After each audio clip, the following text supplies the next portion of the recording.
Pour ceux qui sont loin de Niamey, je vous informe qu'il est en train de pleuvoir ici.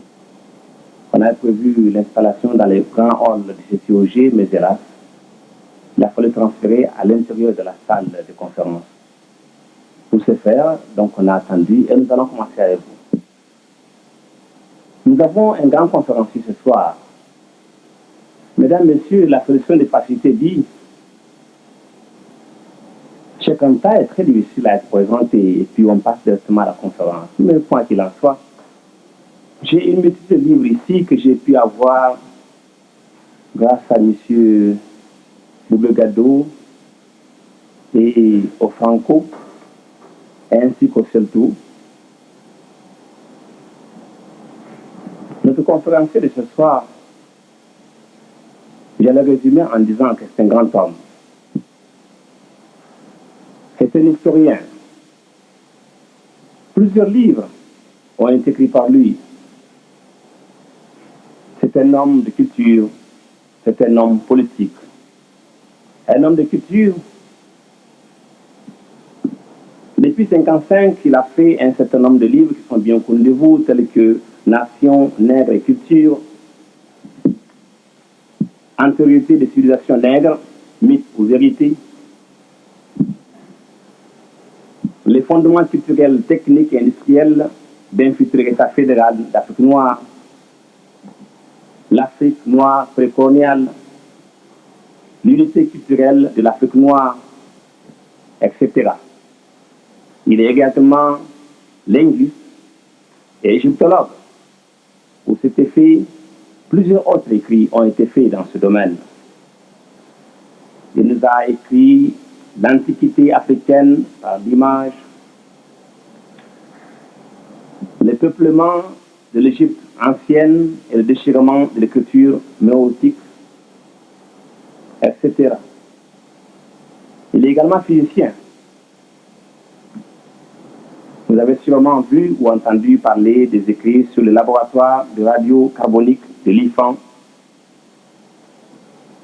physique nucléaire et chronologie absolue. Il a participé à la mise en place de plusieurs volumes sur l'histoire générale de l'Afrique, qui est à 7e volume en ce moment. Linguiste, comme je vous l'ai dit, il nous a écrit sur la parenté génétique de l'Égypte pharaonique et des langues négro-africaines. Son dernier volume, La civilisation ou barbarie. Cheikh Anta, comme je vous le dis, historien, philosophe, linguiste, physicien, anthropologue, etc. L'homme qui appartient à la classe des grands hommes, tels que Léonard de Vinci, qui ont tout fait de leur vivant. L'Afrique doit être fière d'avoir eu des fils semblables. En politique, il est également secrétaire général du RND au Sénégal. Ce soir, si je tente de parler de Cheikh Anta, il serait très difficile, comme je vous l'ai dit au début, de le présenter. Il a écrit également plusieurs articles sur les sciences physiques et sur les sciences sociales, des dizaines d'articles. Ce soir, il va nous entretenir sur un thème accueillant, un thème d'actualité, un thème qui concerne vous, moi, un thème, disons, qui est nous, sur l'apport de l'Afrique à la civilisation universelle. Thème très alléchant. Pour en savoir plus, écoutons plus le conférencier.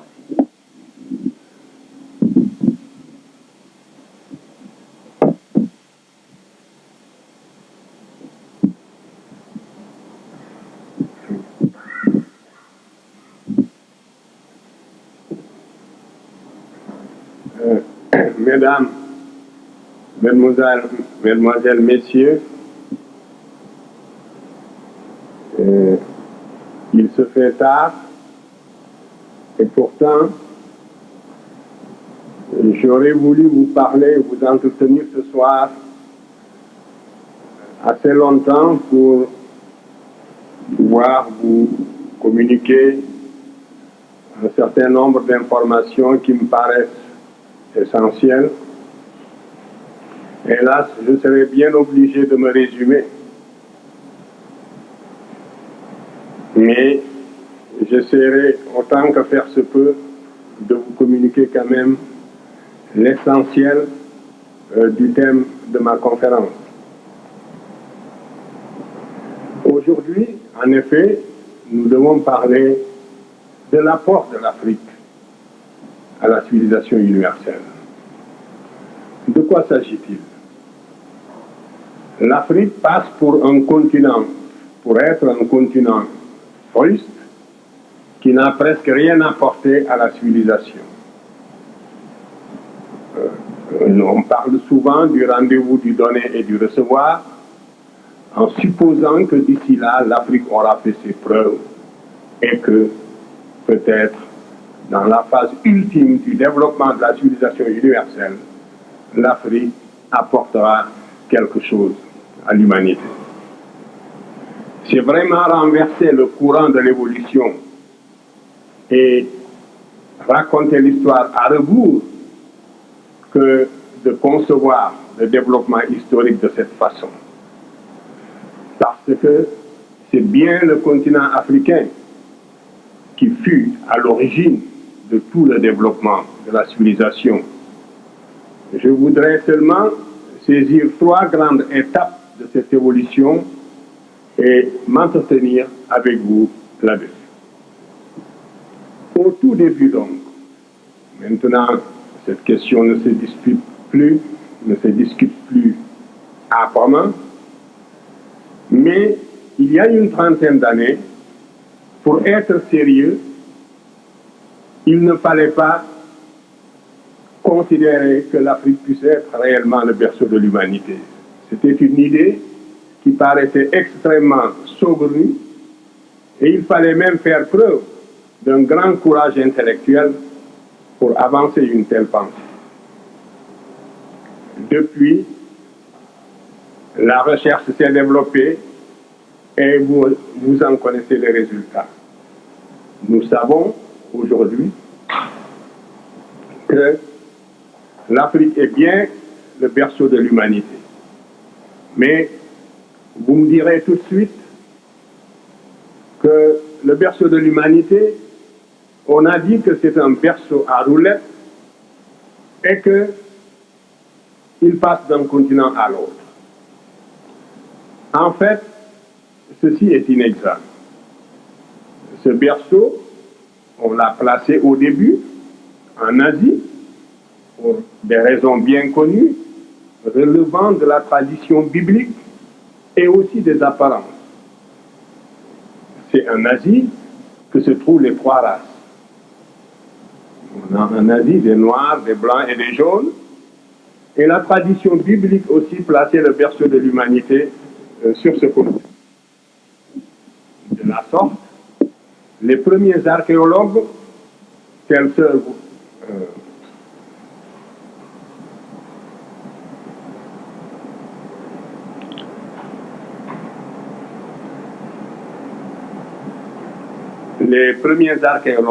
tels Sir Bernard Boulay, ont essayé de vérifier la véracité biblique.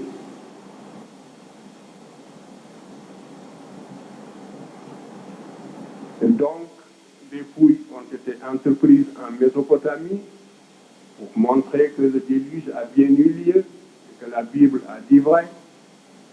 En Asie, on a trouvé le Pithecanthrope. Ces minces éléments ont suffi pour placer le berceau de l'humanité en Asie. Mais dès que la recherche s'est intensifiée, on s'est aperçu que c'est vers l'Afrique plutôt qu'il faut regarder, d'autant plus que des auteurs comme Darwin avaient déjà suggéré cette idée-là. Maintenant, les fossiles et les vestiges trouvés en Afrique ne laissent plus aucun doute sur le fait que l'Afrique est le berceau de l'humanité. Et depuis que le berceau a été placé en Afrique, je vous l'ai dit, il ne l'a plus quitté. Et chaque jour, la recherche dans le domaine de la préhistoire, en en matière, dans le domaine de l'archéologie préhistorique, prouvent que l'Afrique est bel et bien le berceau de l'humanité. 6 spécimens d'hommes, si on peut les appeler ainsi, le terme est relativement impropre pour certains d'entre eux, mais pour nous exprimer d'une façon imagée, disons que 6 spécimens d'hommes sont nés en Afrique, ont vu le jour en Afrique. Les 3 premiers n'ont pas atteint, semble-t-il, dans l'état actuel de la recherche, un potentiel d'expansion suffisant pour sortir de l'Afrique. Mais les 3 autres en sont sortis pour peupler les autres continents. Les 3 premiers sont l'Australopithèque robustus, ce sont des noms barbares, je ne m'attarderai pas sur ces questions-là. C'est donc l'Australopithèque robustus, l'Australopithèque gracile et l'Homo habilis. Ces 3 spécimens, on ne les trouve pas sur les autres continents dans l'état actuel de l'archéologie préhistorique, de la recherche dans le domaine de l'archéologie préhistorique. Mais l'Homo erectus, qui est apparu en Afrique il y a environ 2 millions d'années, l'homme de Néandertal, que l'on appelle maintenant, et que l'on appelait aussi l'Homo faber, et que l'on appelle maintenant l'Homo sapiens, ainsi que l'Homo sapiens sapiens, ces 3 variétés sont sorties de l'Afrique pour aller peupler le reste du monde. L'Homo erectus est sorti de l'Afrique très probablement vers 1 700 000 ans. Il y avait 2 voies de sortie pour cette humanité, soit par l'isthme de Suez, soit aussi par le détroit de Gibraltar. Ce sont les voies qui ont été pratiquées par la première humanité née en Afrique sous la latitude du Kenya, dans cette région de l'Afrique de l'Est, qui comprend à la fois l'Éthiopie, le Kenya, la Tanzanie et même l'Afrique du Sud. Donc, cette humanité qui est née dans cette région est sortie de l'Afrique par l'isthme de Suez et par le détroit de Gibraltar. L'Homo erectus est entré en Europe il y a environ 400 000 ans. Il a été suivi par l'homme de Néandertal, très probablement vers 100 000 ans ou 150 000 ans. Et l'Homo sapiens sapiens lui-même, c'est-à-dire l'homme qui est à la fois comme vous et moi, c'est la dernière forme, si vous voulez, de l'humanité. L'Homo sapiens sapiens est sorti de l'Afrique il y a 40 000 ans et est allé peupler également l'Europe. Voilà donc le processus de la formation, si vous voulez, de l'humanité, de l'apparition de l'humanité, et aussi le déplacement de cette humanité vers les autres continents. Si l'humanité était restée seulement en Afrique, elle ne se serait pas différenciée en races. Le continent africain présente une climatologie qui ne justifie pas extrêmement la différenciation raciale. Donc la race est une notion géographique. Et c'est parce que l'Homo sapiens sapiens est sorti de l'Afrique il y a 40 000 ans pour aller peupler l'Europe en particulier, qu'il est entré en Espagne et en France, qu'il a séjourné dans cette région dans des conditions extrêmement dures, parce que c'est pendant la dernière glaciation burmienne qui a duré 100 000 ans que l'Homo sapiens sapiens est sorti de l'Afrique. Donc c'est parce que cet Homo sapiens est sorti de l'Afrique pour aller en Europe, dans ces conditions très spécifiques, qu'il s'est opéré une différenciation raciale. l'humanité qui est née en Afrique il y a 120 000 ans, en l'espèce de l'Homo sapiens sapiens, cette humanité était nécessairement négroïde, comme vous le savez.